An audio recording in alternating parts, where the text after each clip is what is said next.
Hello YouTube, welcome to another video.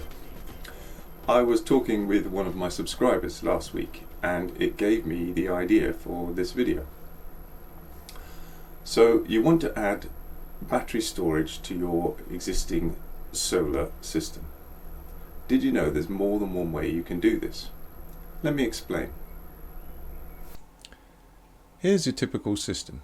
Solar panels feeding down DC cables into an inverter, which converts that into AC power, goes through a generation meter and into your house supply. Now you want to add some batteries. Let's look at the two ways that you can do this. The first way would be to replace your standard string inverter with a hybrid inverter. Hybrid inverters are both solar inverters as well as battery inverters. It is so-called DC coupled because it takes the DC coming from your solar panels and uses that directly to charge the battery. This is a very efficient process because there's no conversion to AC.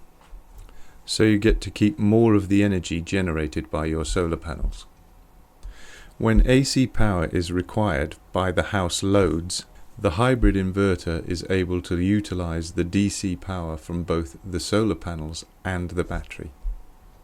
The DC power is converted into AC power and passes through the generation meter and on to the house loads. Another advantage of this approach is that it could save you space.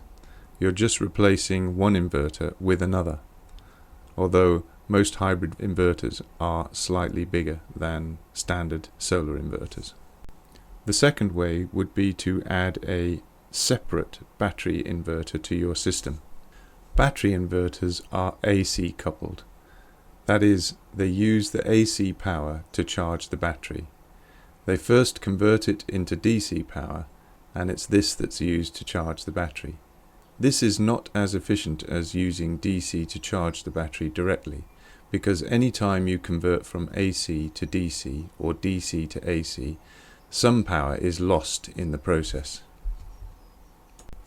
So in order to store your solar power in the battery, it is first converted from DC into AC by your standard string inverter, and is then converted from AC back into DC again in order to charge the battery. The battery inverter must measure exactly how much AC power is going spare and take just enough to charge the battery. I'm not going to go into exactly how that happens. That will be the subject of a future video. Suffice to say that the inverter draws that power in and uses it to charge the batteries.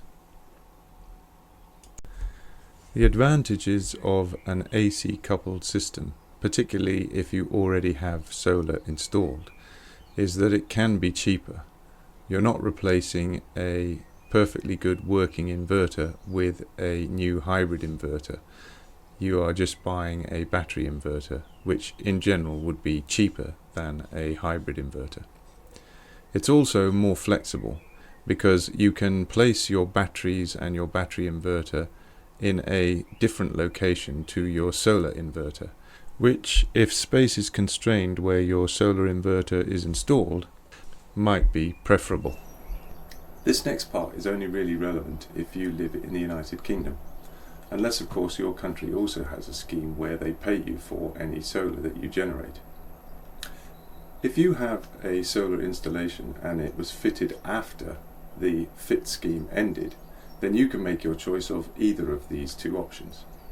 However, if you have a solar installation and are receiving FIT payments, then there's an important factor you need to consider. One of the advantages of a battery storage system is it gives you the ability to not only store your excess solar production, but it also gives you the ability to charge the batteries using cheap rate electricity. This is really useful, particularly in the winter months when solar production is quite low. You can charge your batteries at night using cheap rate and then run your house off them during the day to avoid using the more expensive daytime rate. Now, if you've got an existing solar installation and are receiving FIT payments, then this is where a DC coupled solution is going to cause you a problem. So let's say you charge your battery up with 1 kilowatt hour of energy from the grid. The AC power flows in reverse through the generation meter and into the inverter, where it's converted into DC. The DC is then used to charge the battery. Generation meters only register power flow from the inverter, so any power flowing to the inverter will not be recorded. The problem comes when you now try to use that energy. You draw 1 kilowatt hour from the battery, convert it back into AC, and it flows through the generation meter and into the house to feed the loads. The problem is that now the generation meter registers that 1 kilowatt hour of energy. It thinks that you generated that from your solar, when in fact you didn't. It was power that came from the grid. Now you might think, so what? My generation meter will just be a bit higher. If anything, that's a good thing. When I do my fit readings, I'll just get more money. Unfortunately, it's not that simple. They have models based on your installation size and your location. And from this, they have an idea of how much solar energy you should be generating. If they find that your generation readings are greatly exceeding this, they will very likely suspend your fit payments until they've performed an investigation. And you don't want that. So let's have a look at the AC coupled solution.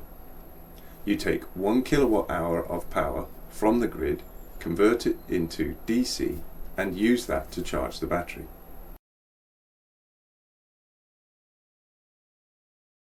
This time, when you take the power back from the battery and convert it back into AC to supply the house loads, it doesn't go through the generation meter, and so won't artificially inflate your generation reading. This means it won't cause a problem with your fit payments. So this is definitely the way to go if you have an existing solar installation and are receiving payments under the fit scheme. Now it's entirely possible that there are generation meters that can handle this reverse flow of energy from the grid. I'm not aware of any, but if you know of one, please let me know in the comment section below. If you have an existing solar installation that uses microinverters, then really you don't have the option of a DC coupled system, so you'll have to go for an AC coupled system.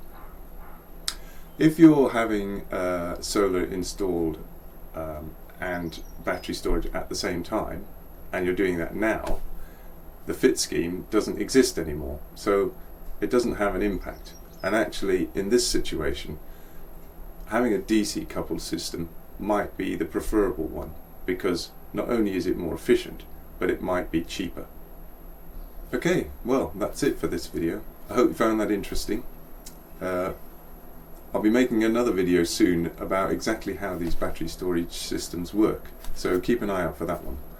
I'm also still in the process of finishing up my homemade power wall, so that one will be coming shortly too. Please like, share, subscribe to my channel, and I'll see you on the next video. Cheers!